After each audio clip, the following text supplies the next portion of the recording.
Olavo de Carvalho, parte 65. Onde começou a queda? Diário do Comércio, 4 de março de 2010. Bom dia, professor. Bom dia, menino. Bom dia, pessoal. Vamos então para essa leitura aqui, tá? Sem muita choromela, sem muita gracinha. Já vamos começar lendo. Pode ser, menino? Porque a leitura aqui ainda tem bastante coisa, né? Tem 2 páginas, professor. Não sei se vai querer ler mais uma. E vamos ver. As leituras são um pouquinho maiores. Podemos então? Vamos lá. Se apegue muito bem aí ao seu áudio e escute. Isso eu escrevi em 2010, como o menininho já começou a falar aí, né? É onde começou a queda do jornalismo, tá, pessoal? Nós estamos ainda naquela série da decadência. Até hoje, nos Estados Unidos, discute-se acaloradamente se Thomas Jefferson teve ou não um filho com sua escrava Sally Hemings, ok? A suspeita, se comprovada, lançaria, segundo entende, a sensibilidade politicamente correta, uma nódoa infame sobre a reputação daquele founding father, o qual, para maior constrangimento geral, não foi nenhum exemplo de conservador religioso, que o establishment intelectual e midiático atual tivesse especial prazer em churrar, mas um deísta voltariano, gente, iluminista, de 4 costados, laicista radical, contestador da fé cristã, o santo patrono ideal, enfim, de todo o progressismo do Partido Democrata, tá certo? Menino, dá pra pôr esse telefone? Eu não quero ficar segurando. Peraí, professor. Deixa eu só desligar aqui, eu acho que ele tá no Bluetooth. Aí. Isso. Agora acho que melhora. Eu vou deixar ele aqui assim, ó. Eu acho que dá pra ouvir. Pode ser? É melhor do que ficar segurando essa porra aí, né? Então vamos lá. Barack Obama, gente, deixando a família à míngua enquanto subia a jato na vida, montado num discurso assistencialista, não faz figura pior num país onde cada político, se não quer ser exposto ao ridículo, tem de encarnar uma nova mulher de César. No Brasil, gente, ninguém se pergunta sequer quantas regras ou índias passaram pelas camas dos nossos condes. Não pergunta dos barões, os senhores de terra em geral, admitindo-se, aliás, que dos desmandos lúbricos desses cavaleiros se originou não uma horda de renegados, sepultada sob o tapete da história, mas pura e simplesmente o núcleo inicial da população brasileira, porra. É fato sabido que nas nossas velhas classes dominantes, anteriores à imigração maciça de italianos, alemães, japoneses, polacos, tutti quanti, dificilmente se encontra um branco sem alguma gota de sangue africano ou índio, tá certo? Ainda hoje, um presidente ou senador brasileiro ter uma ou muitas amantes em nada depõe contra a sua reputação, tá certo? Mas até contribui para o maior glamour da sua biografia. Fala-se mais mal do Dom João VI por seus excessos à mesa do que de seu filho Dom Pedro I por suas aventuras amorosas, tá certo? Embora o primeiro fosse o verdadeiro criador do Estado brasileiro e o segundo, o inventor da nossa primeira ditadura. Nas preferências populares, pessoal, a reputação deste último supera até mesmo a do seu filho Dom Pedro II, exemplo de tolerância e de administração honrada. Talvez o melhor governante brasileiro de todos os tempos, mas homem arredio e distante, encerrado em sua biblioteca, devotado a estudos de ciência nos quais o povão enxergava não o mérito, mas uma esquisitice. Até hoje o brasileiro não gosta de ler. Essas 2 séries de fatos condensam, ao menos simbolicamente, uma diferença essencial não só entre o Brasil e os Estados Unidos, mas entre o nosso país e a maioria das grandes nações do Ocidente, gente. Cada uma dessas nasceu sob a inspiração de uma casta de clérigos, que trazia consigo a memória a memória civilizacional e os princípios da educação intelectual e moral. Bem, quando digo clérigo, gente, uso o termo no sentido amplo que tinha na Idade Média, tá certo?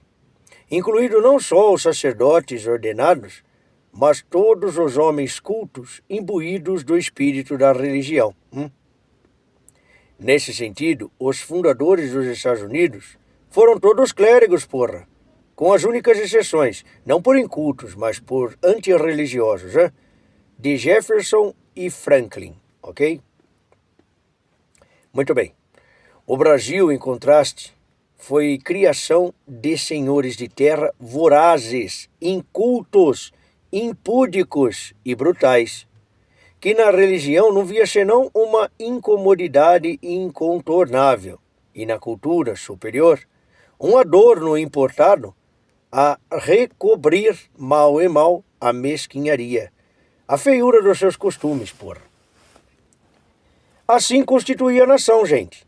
Nela só podia florescer dois tipos de intelectuais, os áudicos, protegidos da classe dominante, satisfeitos de si, ocupando com gratidão, que raiava o puxa-saquismo, os escassos lugares abertos em raras instituições de alta cultura. E em torno dele, gente, uma multidão de fracassados e marginalizados, vivendo de empregos infames e bradando contra a injustiça do mundo, tá certo? Homens de talento, gente, sempre houve em ambos os grupos, Os exemplos respectivos de Machado de Assis e Lima Barreto, ou, nada mudando o decorrido de um século, os de Gilberto Freire e Otto Maria Carpo. Personificam às mil maravilhas os dois tipos, gente. Mas é evidente, meus filhos, que a situação existencial de uns e outros só poderia, a longo prazo, corromper os dois grupos por igual, negando a um e a outro um papel histórico decente e estreitando pouco a pouco o horizonte da sua vida mental. Como poderiam resistir os primeiros à tentação de produzir uma literatura que se limitasse a ser, na fórmula célebre de Afrânio Peixoto, o sorriso da sociedade, que não é fácil, prova-o a afeição constante da Academia Brasileira às mediocridades coroadas em prejuízo da genuína alta cultura. Professor, oi menino, o senhor viu que a Mira Leitão foi agora consagrada à Academia Brasileira de Letras?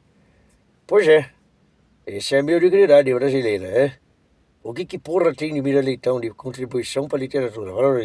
Só tem fake news e militância política, sem contar que fez parte de alas terroristas, Pois é, professor. Dá até pena, viu? Mas a Academia de Letras no Brasil é piada, isso aí não tem nada a ver de letras, Mas vamos lá, vamos continuar aqui. Quanto aos segundos, seu destino estava selado desde que, nas primeiras décadas do século XX, entraram no Brasil os discursos revolucionários do anarquismo, do marxismo e do fascismo, gente. Pouco a pouco, esses homens foram se convencendo de que a dignidade de sua existência não devia se fundar na qualidade insigne da sua criação intelectual, mas na sua colaboração ou adesão a movimentos políticos empenhados, ao menos da boca para fora, em corrigir os males do mundo. Que pode haver de mais sedutor do que vingar-se de um sentimento pessoal de exclusão, sob a desculpa de lutar em favor dos pobres e oprimidos, Bem, gradativamente, meus filhos, os escritores e professores ditos de esquerda foram abdicando de seus deveres intelectuais e passando a buscar uma legitimação existencial na mera aprovação solidária de seus companheiros de militância. O golpe de 1964 forneceu-lhes o pretexto final. Os romances Quarupi, de Antônio Calado, e Pessac, A Travessia, de Carlos Heitor Corny, ambos de 1967, soaram o apelo fingidamente heróico à transformação dos letrados em militantes, gente. A universidade foi o forno alquímico onde se consumou a transmutação dos intelectuais em intelectuais no sentido gramsciano do termo.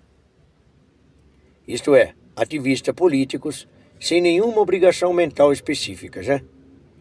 Diferenciado tão somente pela instrumentalização da sua atividade soi discente, artística, educacional ou científica a serviço da causa esquerdista.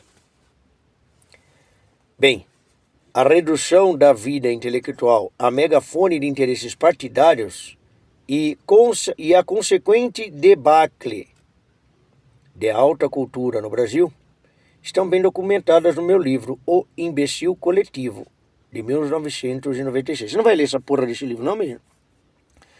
Ué, professor, a hora que a gente terminar o mínimo, a gente lê ele. Porra, mas tá na metade, faz 2 anos que você começou a ler essa porra aqui. Ah, é, professor, que eu tô lendo bastante outros livros aí, mas a gente vai ler todos, o senhor, tá bom? Se o senhor ajudar a gente. Se for desse tempo que você tá demorando aqui, eu não vou ajudar porra nenhuma não, você lê ele sozinho. Eu já fiz muito de escrever, cacete, agora tem que ler, porra. Tá bom, professor. A gente vai acelerar o processo. Bem, então vamos terminar aqui a leitura de hoje. Depois disso, porém, muita água rolou. Depois do imbecil coletivo, tá? A casta gramsciana chegou ao poder, gente. Já no governo Fernando Henrique Cardoso, consolidando-se no governo Lula, a versão tupiniquim da Traição des Clérés. No momento em que, tirando por fim a máscara, os representantes nominais da alta cultura, da alta inteligência, passaram a celebrar a abjeta incultura presidencial, como uma prova de méritos sublimes, se não de algum carisma profético. A vingança triunfal dos antigos intelectuais, ressentidos, transformados em arrogantes apologistas da ignorância, consagra, de maneira aparentemente definitiva, a completa destruição da vida intelectual e da educação no Brasil. Bom, terminou esse capítulo aqui, pessoal. Vamos ficar só com esse hoje, né, professor? Deixa eu ver quanto tempo deu. Assim a gente já consagra de vez a imbecilidade do brasileiro. Mas você podia ler mais um, né, menino? Foi só 12 minutinhos, 13. Bom, tá bom, então vou ler esse aqui, professor. Da fantasia deprimente à realidade temível. O senhor escreveu isso no Diário do Comércio, dia 11 de setembro de 2006. Podemos? Podemos? A sentença de Hugo von Hofmannsthal, já citada nesta coluna, abre aspas.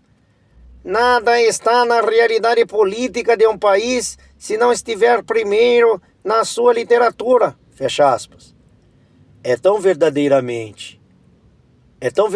e profunda que pode ser aplicada à análise das situações políticas desde vários ângulos diferentes, sempre rendendo algum conhecimento. Vejam, por exemplo, o que aconteceu na Rússia entre a metade do século XIX e a queda da União Soviética, por volta de 1860-70.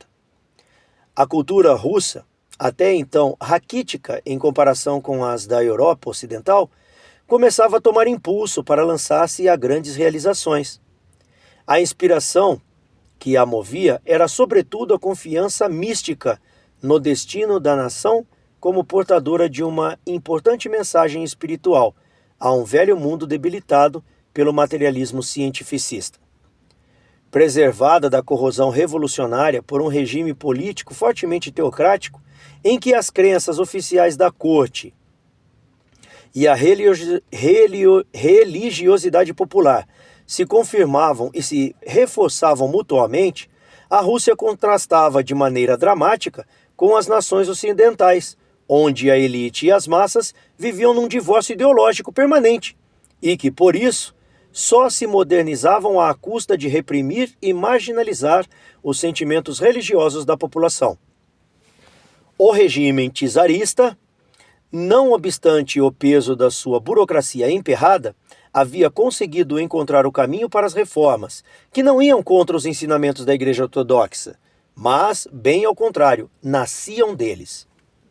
O futuro da Rússia parecia emergir diretamente do messianismo cristão, das duas figuras máximas da intelectualidade russa, o romancista F. M. Dostoiévski e o filósofo Vladimir Soloviev.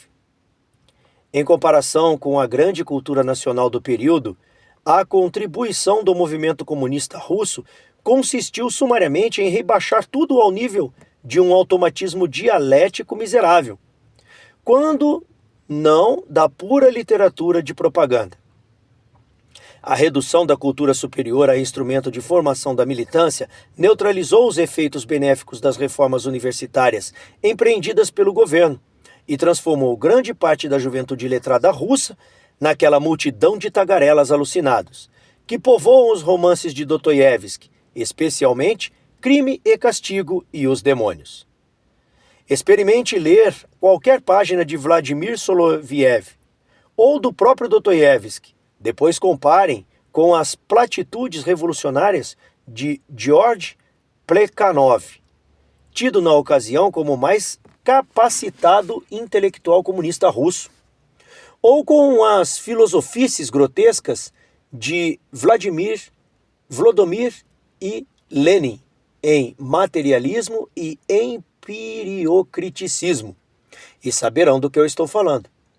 Os comunistas começaram por destruir a inteligência superior de uma grande nação, antes de criar o regime político mais estúpido e animalesco do que se tivera notícia na história. Quem, na época, quisesse prever o futuro da economia russa sob os comunistas, poderia fazê-lo facilmente por meio da simples avaliação da literatura que produziam. Mesmo o mais talentoso ficcionista nas hostes revolucionárias, Maxim Gorky, estava formidavelmente abaixo da geração anterior.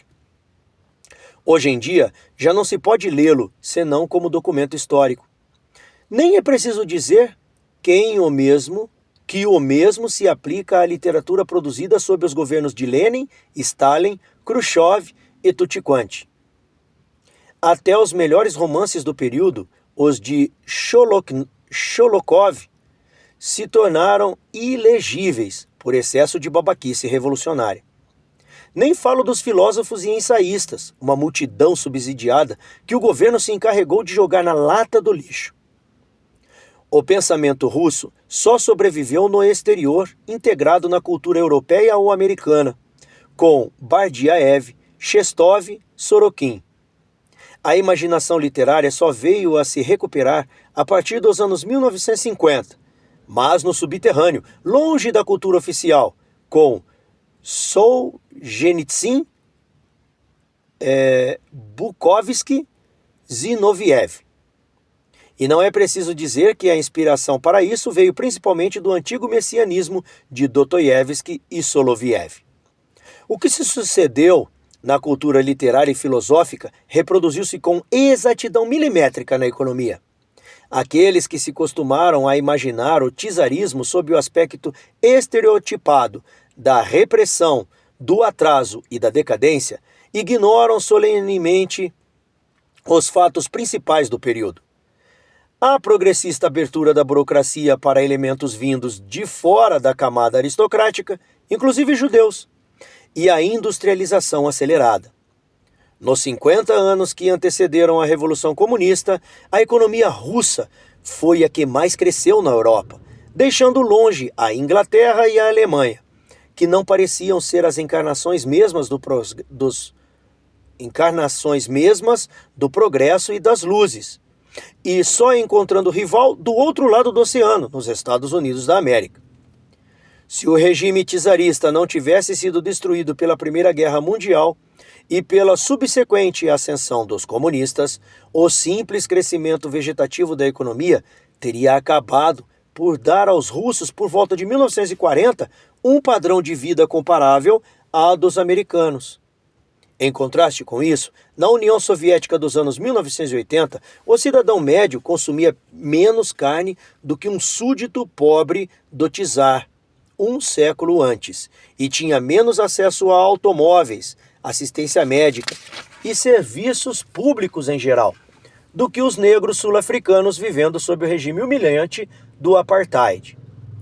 Nada está na realidade política de um país que não esteja primeiro na sua literatura. O exemplo russo é só um entre muitos. O utopismo abstrato da Revolução Francesa, que num choque de realidade acabou levando a resultados tão paradoxais quanto o terror, a ditadura napoleônica e a restauração monárquica, foi antecedido de pelo menos meio século de linguagem abstratista, forçada, artificial e artificiosa, que sufocava a experiência direta sob toneladas de construções idealísticas sem pé nem cabeça. O processo foi descrito e analisado com muita acuidade por Hippolyte Taine em Les Origines de la France Contemporaine, uma das obras históricas mais notáveis de todos os tempos. Na Alemanha e na Áustria, a longa degradação da linguagem pública, contra a qual, em vão, reagiram Karl Kraus e Stefan George, é hoje reconhecida como um dos fatores que tornaram possível a ascensão do irracionalismo nazista. De modo geral, a explosão de cacofonias na literatura modernista anunciou e preparou o caminho para a invasão dos totalitarismos. Já não há como negar isso depois desse tour de force historiográfico, que é Heroes of Spring, The Great War and the Birth of the Modern Age, de Modris Eckstein. Tem uma notinha de rodapé aqui. Boston, Houghton Mifflin, 1989. No Brasil, a Sagração da Primavera, a Grande Guerra e o Nascimento da Era Moderna, Rio de Janeiro, Rocco, 1991. Fim da nota. Não, Hofmannsthal não deu um palpite a esmo.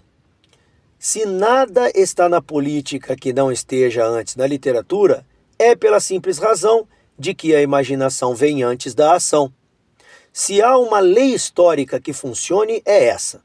Digo, entre aspas, porque não é uma lei histórica, é um dado estrutural da ação humana que nenhuma mutação histórica pode alterar.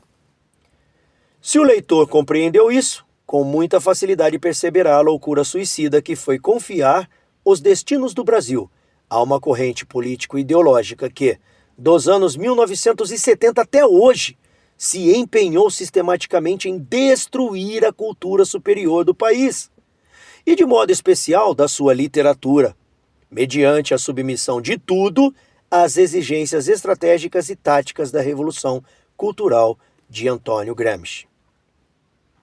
O entorpecente gramsciano penetrou no cérebro nacional a partir da publicação das obras do ideólogo italiano pelo editor comunista Ennio Silveira, logo depois do golpe de 1964.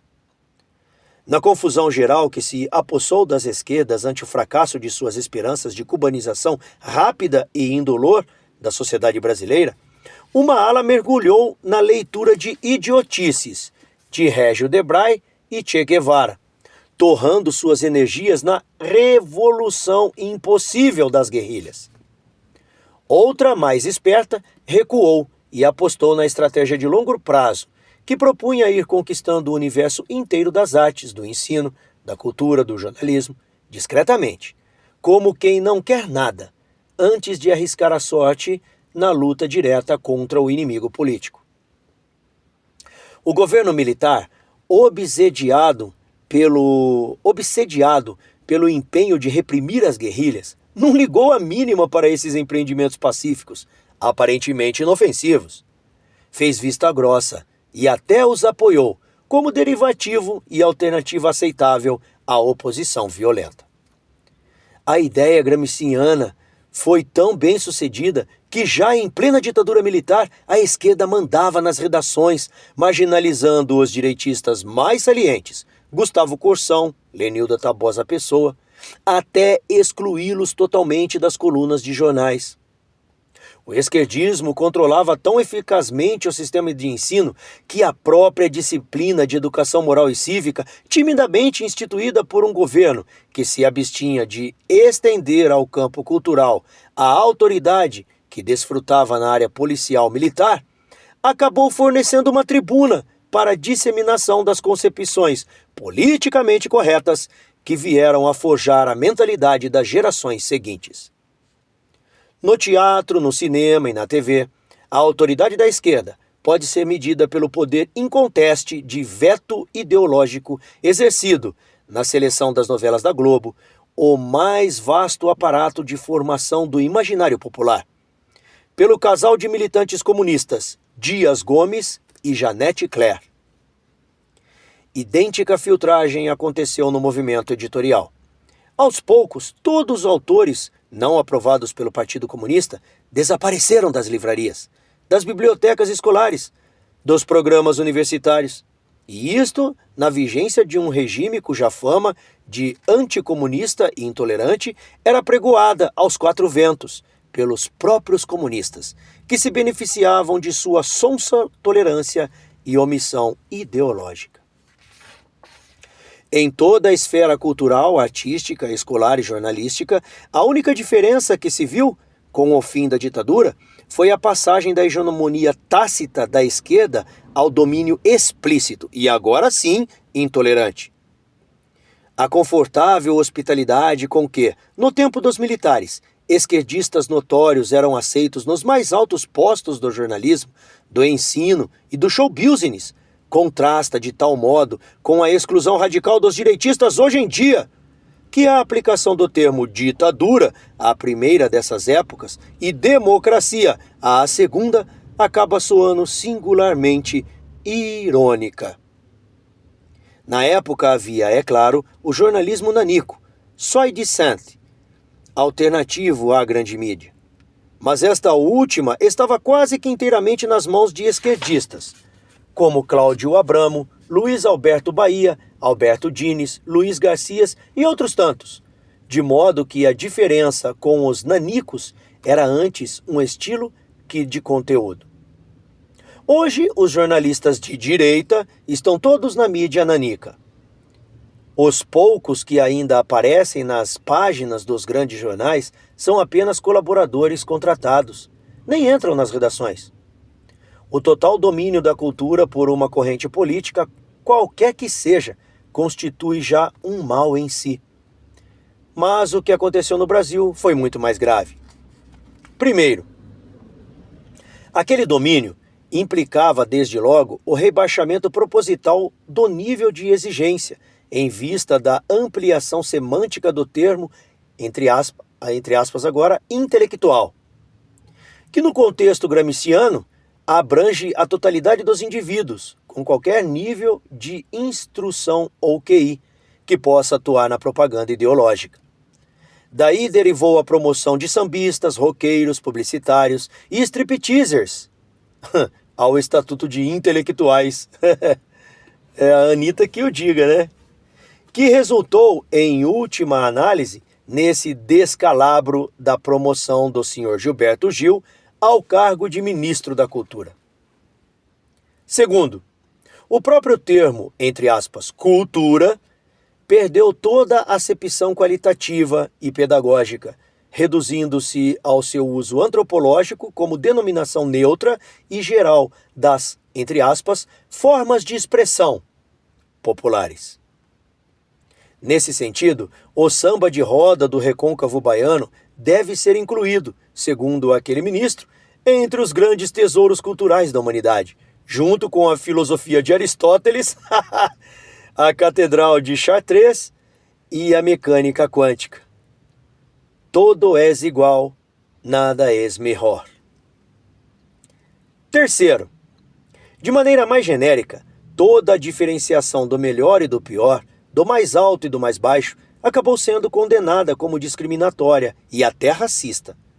Milhares de livros e teses universitárias foram produzidos para consagrar como fundamento da cultura brasileira a proibição de distinguir, que, não obstante, continuou sendo usada contra a direita. Quarto, para legitimar o estado de total confusão mental daí decorrente, introduziram-se os princípios do relativismo e do desconstrucionismo, que, a pretexto de promover um pensamento supralógico, destroem nos estudantes até mesmo a capacidade de raciocínio lógico elementar, substituída por uma verborreia presunçosa que lhes dá uma ilusão de superioridade, justamente no momento em que mergulham no mais fundo da estupidez. Professor, o senhor pode terminar aqui, o quinto e os 2 últimos parágrafozinhos? Pois não, menino. Você está lendo bem. Você não quer continuar? Não, professor, eu quero que o senhor dê a honra. Então tá bem. Quinto. Uma vez amortecida a capacidade de distinção, foi fácil disseminar por toda a sociedade os contravalores que deram forma ao Estatuto da Criança e a outros instrumentos legais que protegem os criminosos contra a sociedade, criando propositalmente o estado de violência, terror e anomia que vivemos hoje, e do qual a própria esquerda se aproveita como atmosfera propícia para o comércio de novas propostas salvadoras, tá certo?